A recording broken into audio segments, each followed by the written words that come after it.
Muy buenas tardes, noches a todos y todas que nos están viendo. Estoy muy contento de que nos sintonicen. Yo soy Josué Morelos y tengo el gusto de iniciar una serie de presentaciones de libro que son libros editados y coeditados por el Ayuntamiento de Mérida que fueron seleccionados el año pasado en una convocatoria y por su gran calidad literaria.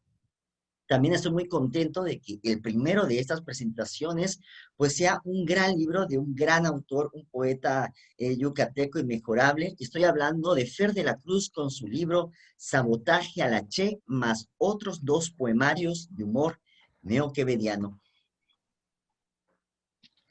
Y bueno, el día de hoy también tengo el gusto de que nos acompañen dos presentadores de lujo, dos jóvenes poetas, Daniela Olivares, una poeta muy joven, bienvenida Daniela, Muchas Rodrigo gracias. Quijano, bienvenido Rodrigo, y obviamente el autor Fer de la Cruz. Y pues bien, sin más, les voy a leer unas breves semblanzas de ellos para que los conozcamos y para que ya demos paso a la presentación. Pues bien, vamos a empezar con Daniela Olivares. Ella es escritora, feminista, jugadora y narradora de Dungeons and Dragons. Escribía y tomaba cursos de poesía y narrativa en secundaria y preparatoria. Cursó la carrera de licenciatura en literatura latinoamericana por la Universidad Autónoma de Yucatán. Para, formalmente, para formarse formalmente, además de cultivarse en el feminismo, en los estudios de género, con la tesis El destino de un cuerpo, la metáfora de un país en travesuras de la niña mala de Mario Vargas Llosa. Ha sido publicada en la antología Suereñas, narradoras y poetas de la zona sur con el cuento Paraíso. También en la revista digital Feministas Somos Violetas con varios ensayos literarios, alguno que otro cuento y análisis de opinión. Tiene de igual forma una novela publicada en Amazon Kindle titulada Entre el deber y el amar y suele publicar en Wattpad fanfics por diversión bajo el seudónimo Flor del Río. Bienvenida Daniela y muchas gracias por tu generosidad y por estar acá. También nos acompaña Rodrigo Quijano. Es licenciado en literatura latinoamericana por la Universidad Autónoma de Yucatán y autor del libro de poesía La Sal Enferma. En 2014 se hizo acreedor de la beca Interfaz del ISSSTE por su trabajo literario y recibió un segundo lugar en el certamen regional de poesía José Díaz Bolio el año 2013. Trabajos suyos pueden encontrarse en las revistas digitales como Efecto Antabús, Morbífica y Círculo de Poesía. Bienvenido Rodrigo y muchas gracias también por estar acá. Y por último, tenemos aquí al autor, al que nos da cita el día de hoy, Fer de la Cruz. Es maestro en español por la Ohio University. En el año 2020 inició sus estudios de doctorado en la Universidad de California, Irvine, donde actualmente radica. Es miembro de los colectivos Atorrantes Escritores y Poetas Sin Fronteras. Ha recibido algunos premios como el Internacional de Poesía Ciudad de Mérida 2019 y el Estatal de Literatura para Niños Elvia Rodríguez Cicerol 2015. Desde el año 2000, cuando publicó su primer poemario en una revista literaria, ha publicado más de 20 títulos de poesía lírica, satírica para niños y de traducción literaria. Entre sus libros publicados este año está Covidiario 2020 más poemas de la cuarentena, Necesidades y el libro de hoy, Sabotajes a la Che, más otros dos poemarios de humor neoquevediano, además de poemas espirales próximo a salir y su novela para niñas y niños, Cómo aprendí a volar, ambos también bajo el sello editorial del Ayuntamiento de Mérida. Pues bienvenido, Fer. Y sin más, le doy la palabra a Daniela para que empecemos este conversatorio, esta presentación. Bueno, pues en primer lugar, muchas gracias por haberme contactado para comentar este fabuloso libro. En realidad me tiene encantada. Y en cuanto lo empecé a leer, en realidad me enganchó un montón. Y pues, como tal, lo primero que pude ver del libro, leer del libro, es que no solamente te hace pues reír ya que es una sátira, ¿no? Sino que pues te golpea bastante fuerte, ¿no? Te hace enfrentarte con tu realidad. Es a lo que a mí me gusta llamarle esta crítica con guante blanco, más que nada. Y pues, como dije, es brillante dentro del libro, ¿no? Esto pues quiere decir que las vivencias, la observación y la reflexión de estas no son lo que hace, más bien son lo que hace que tenga un alcance tan brutal y al mismo tiempo tan empático. Y pues me gustaría preguntarle también su opinión a Rodrigo sobre esto. Ok, pues muy bien. A mí me ha parecido igual fantástico, porque fíjense, no cualquier autor se atreve a crear una sátira. Creo que el trabajo de alguien que se dedica a hacer sátira es la valentía, básicamente, ¿no? Porque hablar de cuestiones políticas con una manera tan fina y descubrir, desenmarañar este mundo académico que nosotros conocemos, pero que de repente tienen estos tintes, pues, politiquillos, ¿no? Es un trabajo de valentía. Yo admiro, por supuesto, este texto, admiro que hable de ciertos nombres que ahí estén incluidos, y pues nada, agradezco muchísimo a Fer el hecho de que estemos aquí compartiendo un poquito de nuestras impresiones. No, pues gracias a ustedes. Yo quiero mencionar primeramente que a pesar de que el título del libro es Sabotaje a la Che, más otros dos poemarios de humor neoquevediano, bueno, se le da mayor visibilidad a uno de los títulos, Sabotaje a la Che. Ese es el primero de los libros, pero hay dos libros más, dos poemarios más. Uno de ellos es La Semana de 29 Espejos, un semanario de metapoemas, y el otro es Las Fauces de Cronos. Y son tres libros que están hermanados, porque los fui escribiendo al mismo tiempo, entre los años 2009 y 2011, más o menos. Y quiero también mencionar que, aunque en el título afirma que son poemas de humor y que son poemas de humor neoquevediano, también hay algunos poemas que no son de humor, que son ya más serios, más apelan más a la emoción y a la reflexión, insertos en este contexto, y que no son quevedianos, son neoquevedianos, y eso yo lo definiría como poemas conceptistas, pero con conciencia social, la cual Quevedo en su momento histórico no muy tenía, era un cabroncito. Entonces esto busca tomar lo mejor del conceptismo, pero con una mayor conciencia social.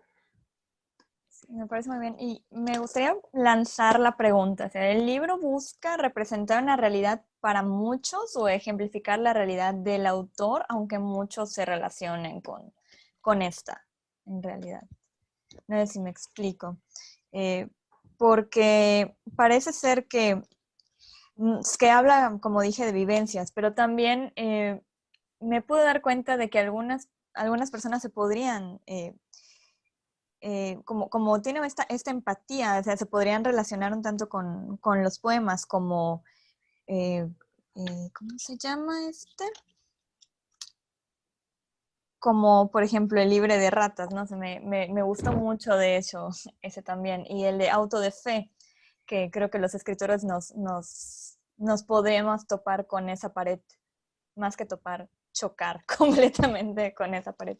Entonces, no sé si...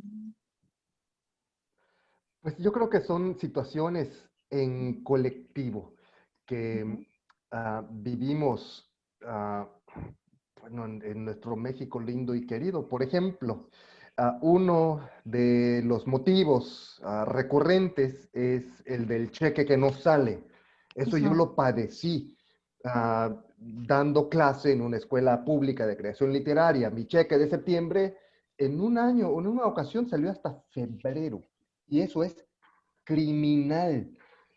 Eh, solamente por comparar, aquí donde estoy ahorita en este momento en Estados Unidos, hace un año, año y medio, 2 años, ¿cuándo fue? Que se detuvo, 2016 creo que fue, no sé, estoy seguro, se detuvo todos los cheques federales por un mes. No lo soportó la gente. las denuncias, o sea, cerraron el Museo Smithsoniano, cerraron parques nacionales y no lo soportó. Y en México eso es pan nuestro de cada año. Y no solamente en nuestro momento que nos toca vivir, sino, bueno, mi mamá me dice que cuando mi papá, antes de que yo naciera, trabajaba como ingeniero haciendo carreteras y recibía un ascenso en alguna parte del país, en alguna de las sierras, en esas carreteras, esas construcciones de los años 70, recibía un ascenso de, digamos, de ingeniero C, lo ascienden a ingeniero D, o de ingeniero Che a ingeniero C, no sé. Eso implicaba eventualmente recibir mayor salario, pero 6 meses después. Eso implicaba 6 meses sin cobrar. Esta es una situación recurrente que es espeluznante en la que nos enfrentamos no solamente maestros, ingenieros, médicos en el sector público, bueno, para mí fue un motivo de humor. Entonces, lo que hace el satirista es tomar una situación como esa y llevarla hasta sus últimas consecuencias para mostrarle a la sociedad hacia dónde nos dirigimos y que no se naturalice la cosa, que no lo asuma la gente como, ay, es normal, pues ahí pido prestado y cuando me pagan, así como si fuera mi mutualista. Entonces otra vez me quedo sin dinero porque devuelvo todo. Ajá, esos quienes están en situación de poder prestar, o sea, pero hay muchísima gente que no. Entonces no basta con tener un trabajo, hay que tener un trabajo, pero con el pago a tiempo. Bueno, yo creo que eso es en colectivo. En este libro creo que no menciono nombres de personas, sino más bien de instituciones. Y, y sí, los escribí, los tres, es que hay realidades que solamente a través de la poesía satírica o de la narrativa satírica, de la sátira en general, como lo hace el maestro Agustín Monreal en su libro de cuentos La banda de los enanos calvos, por ejemplo, que solamente a través de la sátira como género literario o subgénero literario o lo que se quiera, es como se pueden expresar de manera pues, más efectiva para llegar a alcanzar la empatía a través del sentido del humor. A mí me llama muchísimo la atención ver que te insertes en esa tradición que está en México con personas como Carreto en la poesía, pero también, como dices, Agustín Monreal, tenemos una tradición satírica yucateca que pocas veces mencionamos, ¿no? Pero, oye, quería preguntarte sobre la antipoesía. Por ahí mencionas igual un poquito a Nicanor Parra. ¿Qué tan influyente ha sido en tu propuesta? Muchísimo. Nicanor Parra, bueno, en el año 1954 sacó su libro Poemas y Antipoemas, en el que se manifiesta contra la poética, poesía de los poéticos poetas, contra ese lirismo que se basa en los dogmas recurrentes y muy recalcitrantes en algunos talleres literarios. Por ejemplo, aquello de los niveles de significación y el extrañamiento del lenguaje. Bueno, eso es parte de una poética en particular. O el rollo de Ezra Pound de que los atributos esenciales del poema son que tengan logopea, melopea y fanopea. Y si no, no es poesía. Entonces, hoy sabemos que pues poesía, literatura, arte son construcciones sociales. Como tales, no vienen de la naturaleza, no tienen esencias. Entonces, el fenómeno poesía se va reconstruyendo, se va rehaciendo, y eso es lo que hizo a nivel América Latina Nicanor Parra. Lo hizo de manera paralela con uno de los magnates del rubro, de los gigantes, de los titanes, que era Pablo Neruda. El mismo Neruda, otro chileno, se dio cuenta de que él, siendo un poeta del pueblo, el pueblo no entendía sus poemas surrealistas de Residencia en la Tierra. Entonces decidió escribir sus odas elementales recurriendo al poema conversacional, también cargado de la ideología que él manejaba. Pero le ganó en fecha de publicación a Nicanor Parra. Y siguieron una serie de poetas, como en Cuba, Fernández Retamar, salud. Y pues yo me uno a esa corriente estética. Bueno, nos encanta también aquí en México, ¿cómo se llama? Jaime Sabines, y también tuvo gran fuerza expresiva y poética, aunque fue tan ninguneado en vida por el establishment de la poesía. ¿cómo se llama? Hombre preso que mira a su hijo, Sí. uruguayo, Mario Benedetti, Ujú. y muchos más. Pues algunos poemas de los que no son de humor sí siguen esa estética conversacional del antipoema. Y entonces no solamente son poemas de humor así de que me voy a reír, jaja, aunque con algunos sí, Ujú. pero también tiene fuerza expresiva de otra manera. Ese decálogo, creo que ahí está muchísimo más patente el espíritu de Nicanor, ¿no? Me Ujú. gustaría compartir un poquito Ujú. de ese texto, si no les molesta. Adelante. Adelante. Decálogo de quien se topa con quien se dice poeta. Quien se atreva a decirte lo que es poesía, miente. Siempre habrá poesía ya canónica y antologada que contradiga cualquier definición. Si tu novia o novio te sale con metáforas, nunca des por sentado que es poeta. Y bueno, voy a parar acá porque obviamente la plática va a estar ya sabrosona, pero aquí creo que ya se comienza a ver lo que tú nos comentabas, ¿no? De esa intención de salir de los límites de la poesía. Yo creo que un buen poeta hace eso, ¿no? El hecho de estar siempre en la búsqueda de nuevos caminos poéticos, y eso se agradece. Ujú. Gracias. Justamente en el libro que está en el centro, La Semana de 29 Espejos, un semanario de metapoemas, aparece un decálogo al principio y dos decálogos más o tres más, no me acuerdo, al Ujú. final, que es en donde sí me explayo en mi visión poética. Uno de esos Ujú. decálogos se basa directamente, le responde a la banda de los enanos calvos del maestro Agustín Monreal. En una de las versiones del libro lo explicitaba, lo ponía ya explícitamente. En esta versión no apareció su nombre más que en uno de los prólogos lo menciono, pero pues es un homenaje, ese libro del medio es un homenaje al maestro Agustín Monreal. Ujú.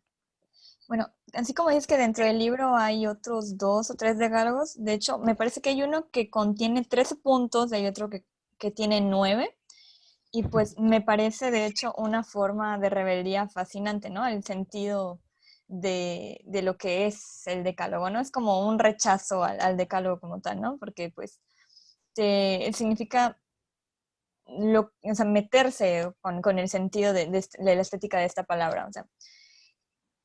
Y en algún momento también me parece que escribiste que esto puede molestar tal vez al lector, porque no son exactamente 10 puntos y le agregas de hecho un corolario para que lo escriba si se siente insatisfecho. Que escriba su Entonces, número 10. esto es más que nada por rebeldía a lo que es la palabra decálogo, por la antipoesía a la que te refieres, o más bien es algo un poco más personal. Ah, mira, aquí lo menciono, en el decálogo anterior, el punto número 13 de ese Sí. decálogo, elimina los incisos sobrantes para lograr que cuadre este decálogo. Como buen funcionario debes de ser experto maquillador de cifras, o elimínalos todos si no tienes fe en Dante, que a fin de cuentas fue poetifuncionario como tú. Ese es en el decálogo del Ujú. poetifuncionario. Sí. Y en el decálogo de Tode, quien pregunta qué es poesía, este es el que es Ujú. homenaje a la banda de los enanos calvos de Agustín Monreal. Ujú. Después del decálogo 9, que es escribir poesía y acostarte con la novia de tu mejor amigo. Eso viene directamente de la banda de los enanos calvos, de los decálogos del maestro Agustín Monreal sobre el cuento. Es maravilloso.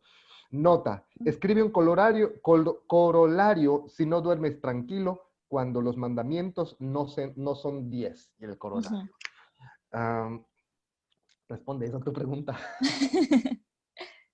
Más que nada, o sea, iba dirigido no solo como la respuesta, sino esta rebeldía contra la palabra decálogo, porque es algo que se repite en el libro varias veces. Más que nada Bueno, me iba sabemos yo que a eso. un semestre no tiene que tener 6 meses. Ujú. En la realidad no tiene.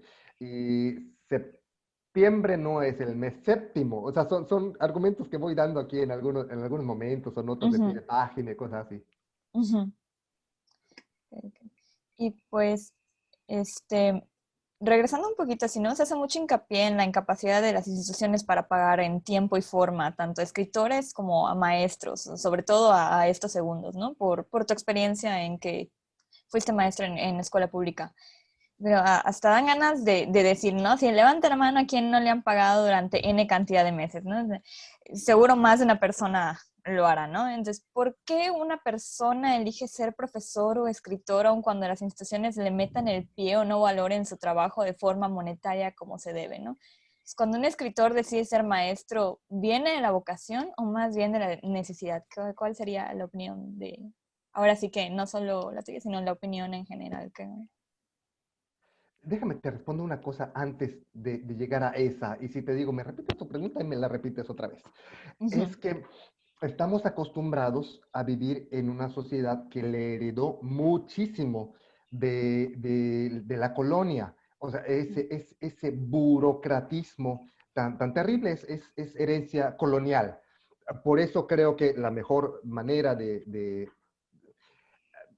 poetizarlo es con el humor, pero volviendo a las formas poéticas que se usaban en la colonia, y me remito a las citas y todo eso. ujú, Pero hay otras sociedades que también tienen problemas tremendos, pero no esos. O sea, esos problemas que nosotros padecemos los tienen resueltos simplemente viviendo, o sea, con orden. Estoy aquí en un sistema educativo en el que, bueno, cuando yo cursaba mi último semestre, trimestre era de la maestría, justo a la mitad tuve yo que presentar mi examen de grado y fue tremendo porque tenía mis clases y mis obligaciones y la clase que yo daba. Pero de esa manera, cuando terminé, cuando me gradué y salí con mi título, nada de que el purgatorio eterno de la pasantía. O sea, esas ujú, son las herencias que nosotros pues sufrimos de décadas atrás y de eras atrás.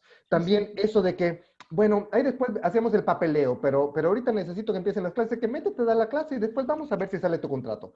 Y si el contrato Ujú, no sale, si el contrato no sale, entonces ese maestro terminó enseñando 2 meses, 3 meses, 6 meses y jamás le pagan.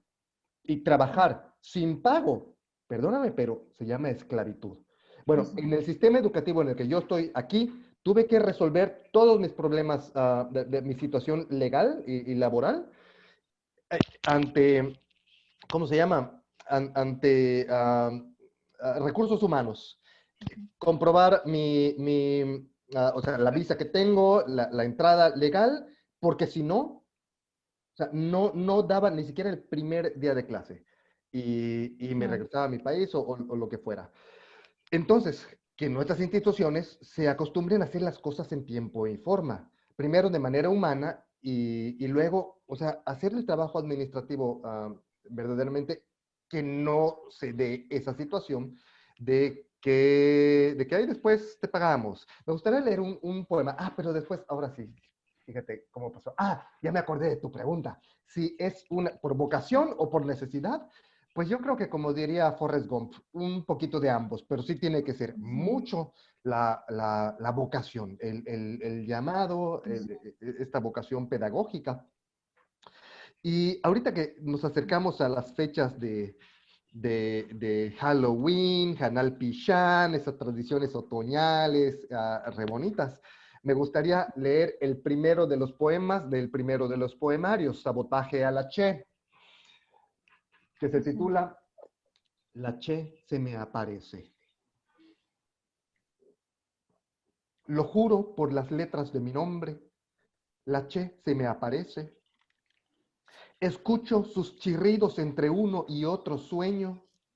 Divaga por las noches, acecha por mis párpados y se mece en mis pestañas y la dejo de ver cuando amanece.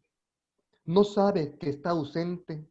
Le pido al santo Aleph que la reciba, que le muestre la luz, que la Che se ilumine de su gloria y descanse en el cielo de las letras, en tanto le preparo su altar de letra muerta. Y este primer poemario ah, nos da una serie de explicaciones posibles de las razones por las que las letras che y elle fueron expulsadas del alfabeto castellano en 2010, así como en aquel tiempo Aristegui fue echada de la radio en México, a la mala. Al hacerlo, en ese poemario intento hacer un mapeo de la situación en el país. Y ya, ahora me gustaría que alguno de ustedes, Daniela, Rodrigo, si quiere compartir la lectura de uno de los poemas que hablan probablemente de esa situación de que no salen los cheques. Antes No saben los de cheques. hacer la lectura, a mí me gustaría hacer un comentario, Fer, Adelante. sobre este poema que has leído. Y es que a mí me gusta que se expanda de alguna manera los mundos posibles. Creo que la poesía nos da esa capacidad, ¿no? Por ejemplo, generalmente escuchamos el mundo, el cielo de los perros. Y en este poema tú hablas del cielo de las letras. Llevas más allá esta idea del cielo, ¿no? Y le expandes a un mundo en el que ni siquiera tenemos seres vivos. Y eso es lo bonito de este poema. Pero también quería comentar sobre esto algo del lenguaje que utilizas. Ya hemos comentado que los poemas son muy accesibles, pero por otro lado también tienen esas pizcas de referencias intertextuales, ¿no? Cuando hablas de la Aleph y está el Borges allá metido, para todos los que disfrutamos de la literatura. Entonces, me gusta mucho esta manera en la que tú combinas tanto lo culto como lenguaje coloquial. Creo que es una buena manera de integrarlos y que se puede sobre todo hacer esto en un poema. Creo que lingüistas también lo van a disfrutar porque tiene muchas referencias a la dialectología, sí, la fraseología, diferentes ramas de la lingüística. Como tal, hablando de la lectura que dijiste, a mí me había gustado mucho el de Pagaduría, ¿no? Sin leche no habrá cheques para nadie, rieron los contadores, con la mente en el sábado, en los antros y tugurios, los whiskies y cubetas de cerveza. Luego, la parrillada del domingo, el cine con los niños. Total, nuestro depósito directo es la prueba de letras obsoletas. Y sin la elle, ni llorar podrán, rió la directora, tragándose la risa para no arruinarse el lifting. Pobres almas, ignoran que el camino del infierno está pavimentado con las cuentas de buenos contadores. Me gustaría leer uno que aparece también publicado en el libro Mérida, Palabras y Miradas, editado hace un año o dos por el Ayuntamiento de Mérida. Mérida, Palabras y Miradas 2. MIT. Noam Chomsky se jubila de MIT y decide pasar un tiempo en Mérida. Se compra una modesta casona de Santana con su pequeña alberca y aire acondicionado. Muda su biblioteca a repisas instaladas por todas las paredes, un anaquel entero solo de su autoría. Lee por las mañanas, se pasa cada noche en la casa de todos con su amigo Lorenzo, las tardes en Amaro con Olga y el padre Lugo, siempre con sus apuntes de nuevas reflexiones para sus conferencias, artículos y libros. Pero es docente nato, añora el magisterio, acude al Instituto Tecnológico, el MIT de Mérida, la UTM y la UADY. En la UADY le ofrecen 60 pesos la hora como a cualquier pasante, por supuesto que sin sueldo en el verano. La UTM casi lo encarcela por pisar el jardín recién podado. El TEC le ofrece acaso algunas horas como maestro de inglés. Chomsky sale riendo a gotas de sudor. Y luego a las privadas a las que solo va por divertirse. Patria Marista le dan el avionazo por judío. La UVM observa que sus postdoctorados no están apostillados y no los reconoce. La UNSABAY le ofrece 30 pesos la hora para enseñar un curso de oratoria más otro de escolástica avanzada. Hay para de buscarle. Da clases en su casa los domingos completamente gratis a activistas, artistas o docentes sin base con o sin sindicato. Hoy comenzó el taller de no violencia y autografió mi copia 3 veces releída de Sobre Democracia y Educación.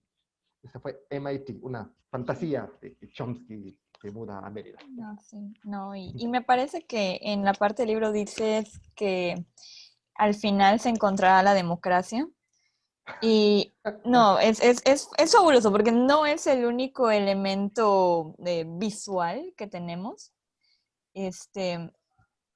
y también tienes otros poemas con imágenes, ya sea sobre o con alguna, bueno, sobre el poema o al lado del poema o el poema mismo puede ser la imagen. Entonces, a mí me parece que incluso la página final, después de hecho de los poemas, del poema interactivo, también es un poema como tal. Me encanta porque pues el servidor no está encontrado, ni siquiera hay internet. Son poemas visuales que parten de Ujú, la enorme tradición de poesía experimental latinoamericana. sí, Así comienza el último libro. Al sí, final de este libro hallarás la era la democracia. democracia. Bueno, Literal. spoiler alert. Democracia, servidor no encontrado. Bueno, Oye, Fer, yo quisiera preguntarte a propósito de este poema visual. ¿Tú crees que la nueva poesía está hecha para las redes? Digo, este poema en particular sería genial que se pudiera abrir, que se creara una página, ya sabes, www, shalala, shalala, lo que sea, y que Uy, tengas el poema con el que tú puedas hacer clic. Es muy eso. interesante porque este formato tal vez no está hecho exactamente para un libro, pero se aprovecharía súper bien de manera virtual, ¿no? Bien, tu pregunta, Rodrigo. Mira, es una pregunta sencilla que requiere una respuesta compleja como todo en la vida.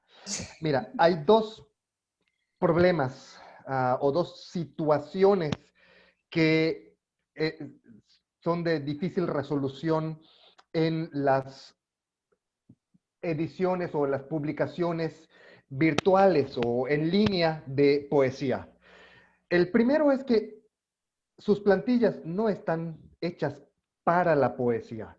Entonces requiere un reto mucho mayor por parte, por parte de quienes hacen la edición y tienen que estar plenamente enamorados de la poesía para acomodar las plataformas a el poema y no que sea al revés, que intenten que el poema se acomode a las plataformas. O bien tiene que haber un conocimiento por parte del poeta para acomodar sus creaciones a las plataformas existentes, lo cual no siempre se da, no es mi caso.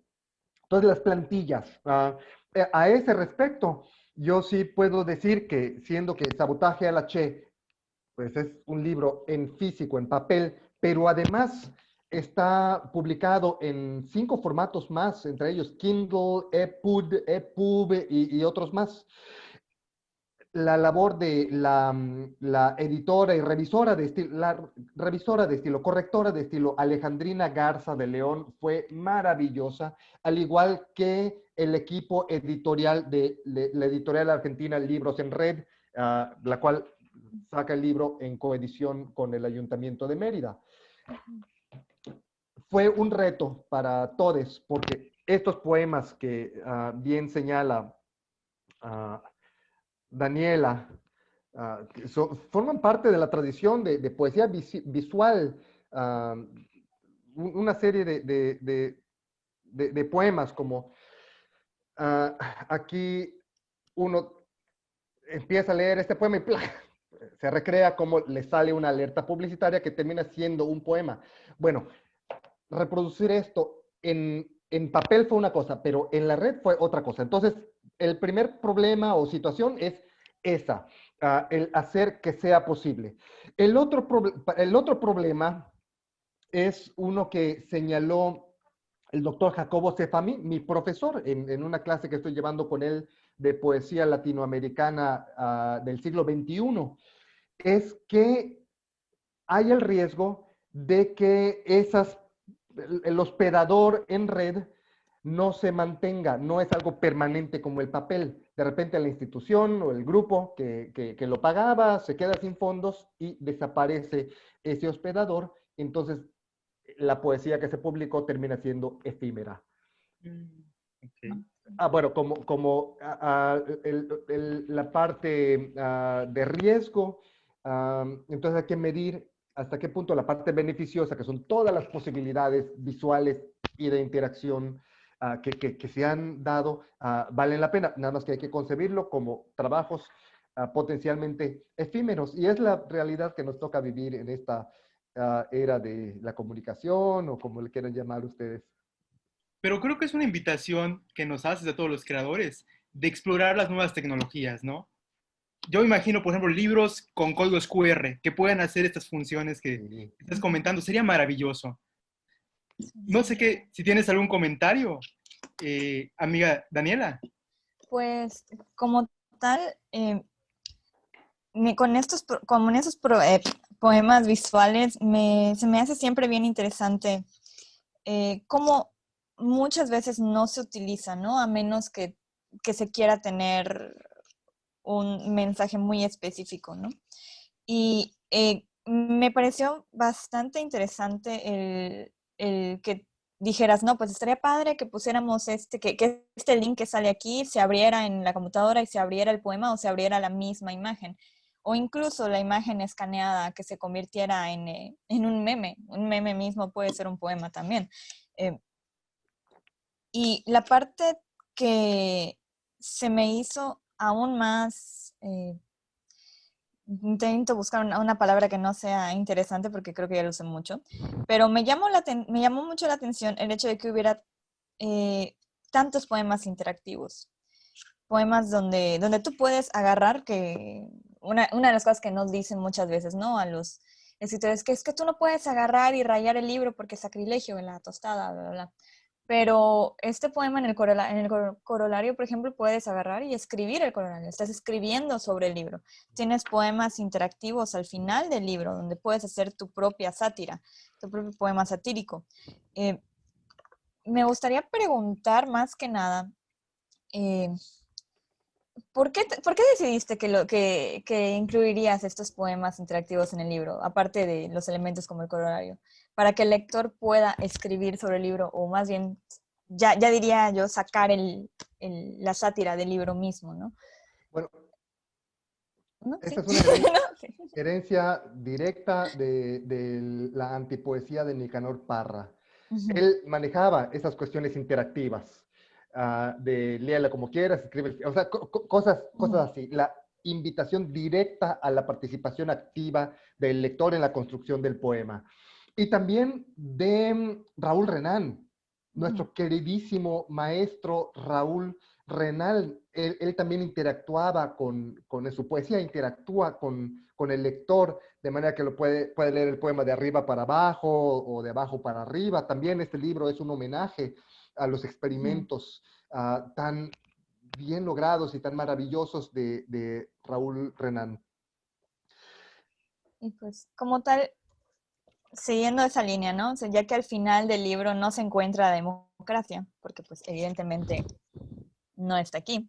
Eh, no se encuentra per se. Entonces, ya que el servidor se ve desconectado, ¿cómo podría, o sea, es así como que, ¿cómo podría implementarse la democracia? ¿La democracia siquiera existe? O sea, ya no digamos el país, sino la democracia en sí. Eso es lo que el poema, más que el poema Democracia, sino el libro en sí me dejó esa duda, ¿no? Y me gustaría saber las opiniones de ustedes como tal.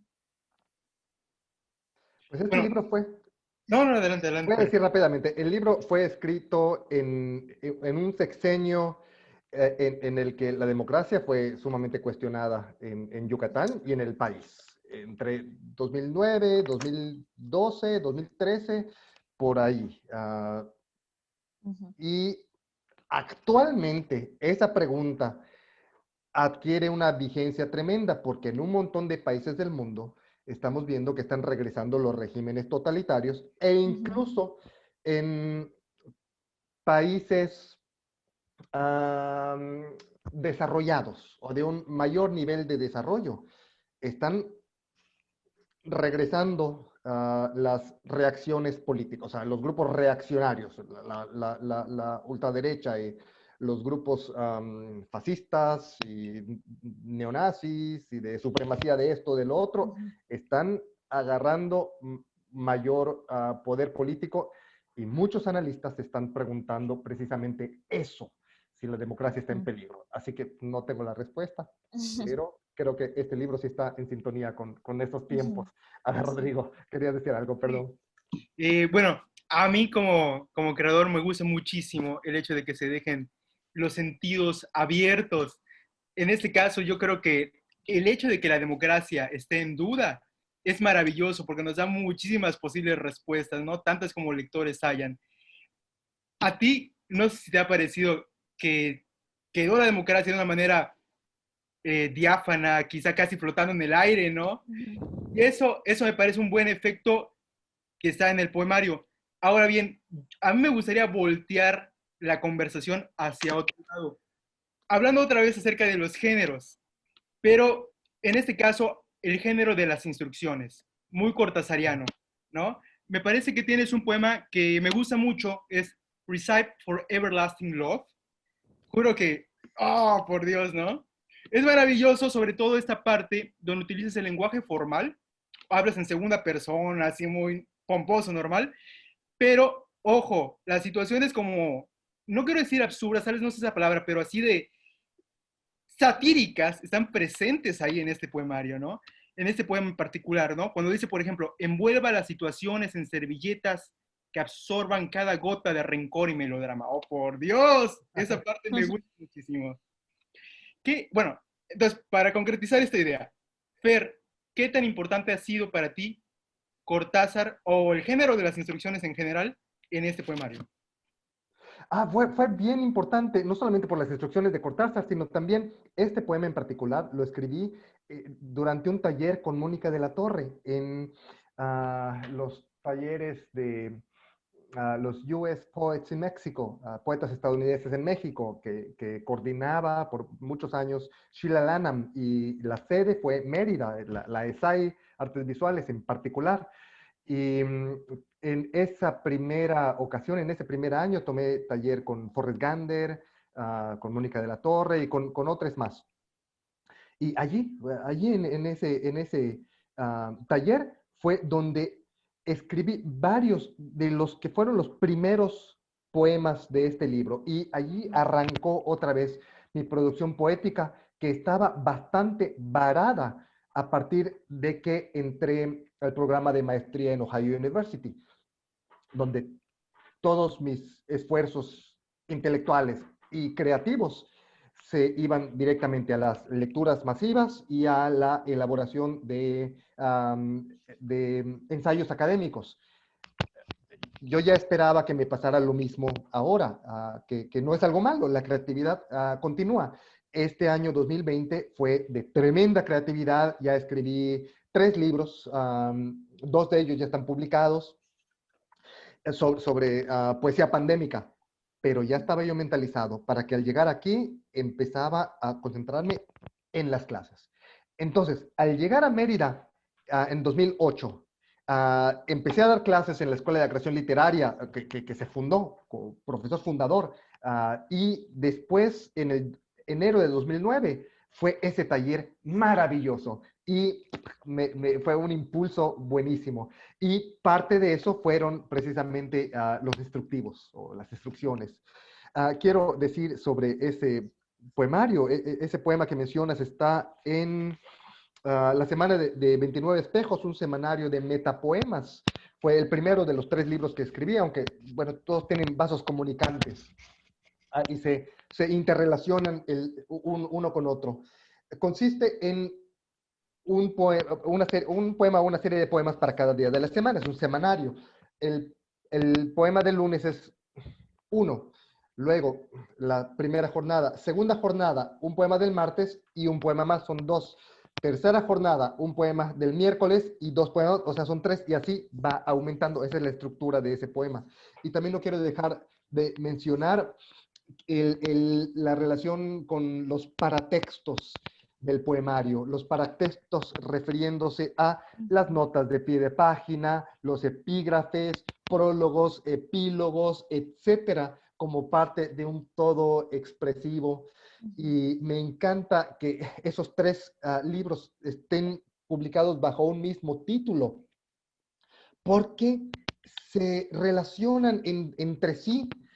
Y eso lo puede descubrir el lector. Por ejemplo, los metapoemas, que son los poemas que hablan sobre la poesía misma, están en el centro. Pero hay metapoemas también en el de la Che. y luego también en el libro del medio menciona también a la Che, y en el libro del final menciona los otros dos poemas dentro de los cuerpos de los poemas. Por eso yo estoy feliz de que este libro finalmente haya alcanzado la publicación, años después de que estaba programada originalmente su publicación por Sedeculta en el año 2012 o 2013, en coedición con Mantis Editores. Este libro fue, o sea, Sabotaje a la Che, fue aprobado por el Consejo Editorial de Sedeculta de aquel sexenio. Y ya estaba hecho el convenio de coedición con Mantis Editores en Tlaquepaque, Jalisco, o en Guadalajara. Y después procedí a meter una demanda laboral contra la CGI y se fue para atrás el proyecto de la coedición. Pero años después estoy muy contento de que ahora tenga una mucha mayor proyección y pude yo hacerle revisiones y bueno, pues gracias al Ayuntamiento de Mérida y gracias a ustedes, a tres, Rodrigo Quijano, Daniela Olivares y Josué Morelos. Gracias por esta presentación tan hermosa. Pues muchas gracias. Les voy a hacer les voy a pedir que hagamos un pequeño ejercicio para ya cerrar la presentación. Estoy muy contento. Yo creo que se han dicho cosas muy interesantes y ha sido bastante nutritivo, bastante amena esta charla. Les voy a pedir a cada uno, empezando con Daniela, que en un minuto nos invites a leer el libro. Puedes mostrar el libro y decir, este, así como si fuera una cápsula, ¿no? De por qué el lector, por qué el público debe leer este libro. Adelante, Pues, Daniela. como tal, no solamente porque así como dijimos es una sátira y la sátira tiene estas dos variantes, ¿no? Nos va a hacer reír y al mismo tiempo nos va a golpear con la realidad tal cual es, ¿no? De una forma bastante especial, vamos a decirle especial, sino que también yo creo que también el libro nos enseña que el lenguaje es mutable, ¿no? Y es una crítica también hacia la RAE, el hecho de que desaparezca la che, la elle, el cómo las otras letras y las personas que lo utilizan van a reaccionar al respecto. Y yo creo que tiene mucho también de lenguaje inclusivo, ¿no? No solamente como hablamos entre nosotros, que utilizamos la E, sino creo que también traemos de vuelta la elle dentro del libro. Y es algo que tal vez se ha estado perdiendo durante el tiempo, ¿no? El lenguaje que tiene que ser estable, que no lo es, y el libro lo ejemplifica muy bien. También es una crítica a no tanto a la religión, sino a las instituciones, en cómo la manejan como una forma de control.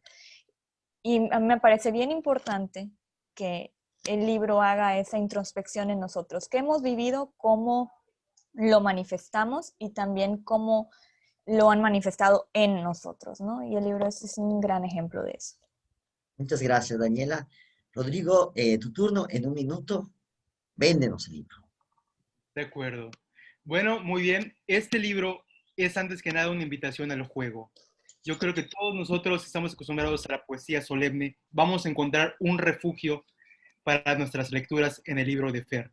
Asimismo, vamos a ser conscientes de todo lo que nos rodea. Es un libro plural que nos invita de nuevo a hacer esta lucha constante por defender las diferentes ideas, defender la diversidad en general que existe, ¿no? En este caso, con las letras que han sido sacadas del vocabulario. Así que los invito a leer este libro de Fer para entrar al juego de la poesía. Muchas gracias, Rodrigo. Y por último, Fer, cuéntanos, véndenos este gran libro que, como bien nos cuentas, pues ha tenido una suerte de peripecias, pero afortunadamente para todos está ya vio la luz. Pues son 3 libros en uno, 3 libros por el precio de uno, 3 poemarios por el precio de uno. Quiero cerrar con un poema muy breve que me remite a cuando estudié mi secundaria en una escuela que hasta la fecha lleva el nombre de un genocida que se le recuerda para bien o para mal el 12 de octubre. Le cortaron el pelo a Jesucristo. Le cortaron el pelo a Jesucristo, interpeló la Madre Superiora y se dio a la cruzada para identificar a los culpables. Los interrogatorios duraron horas, días, con amenazas de condena eterna y expulsión definitiva. a todos expulsó, cerró la escuela. Por solidarizarse en el silencio todos los estudiantes. Lo que nunca se supo es que eran inocentes y no fue sacrilegio. Yo mismo me rapé en solidaridad con los varones a quienes les prohíben tener el pelo largo como yo. Yo creo que este libro, si estás en secundaria, en una situación similar, te vas a sentir identificado plenamente. Gracias. Pues de nueva cuenta, pues muchas gracias, también muchas gracias al auditorio, a las personas que nos acompañaron en esta presentación.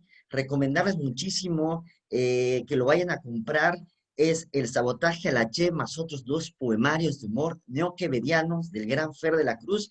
Van a poder encontrarlos en www.librosenred.com, una tienda virtual para que ustedes los tengan en cualquiera de sus plataformas, en cualquiera de sus dispositivos y puedan leerlos a gusto. Muchas gracias también a la dirección del Ayuntamiento de Mérida por llevar a cabo esta serie de presentaciones y obviamente coeditar el libro. Y sin más, muy buenas noches. Nos vemos en la próxima presentación. Luego.